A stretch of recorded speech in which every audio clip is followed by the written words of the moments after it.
Na tuendelee mbele. Viongozi wa kidini pamoja na wazee wameishinikiza ukakamavu wakati wa kuangazia matakwa yanayotolewa na Wakenya. Viongozi hao pia wametoa wito kwa maafisa wa polisi kukoma kutumia nguvu kupita kiasi dhidi ya waandamanaji, huku wakisisitiza kwamba kuhusu umuhimu wa serikali kuwahusisha vijana kwenye mazungumzo.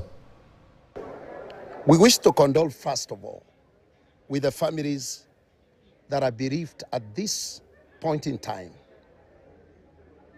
Their beloved ones who are hurting during this moment in time. We are also praying for a quick recovery for all those who are recuperating at home and in hospitals. Number two, we wish to recommend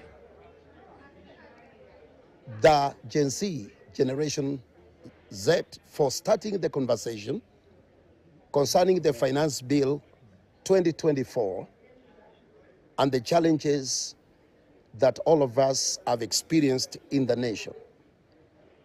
Our young people did well to have raised some of these concerns that are being addressed.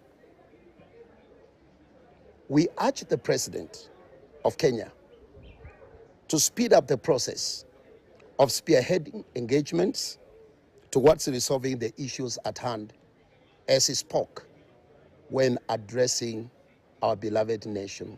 Our children, our grandkids, please, to allow for what the President has promised, please, if you can postpone any other mass action and take full advantage of organizing how you are going to engage with government for an amicable win-win situation now that the bill has already been suspended.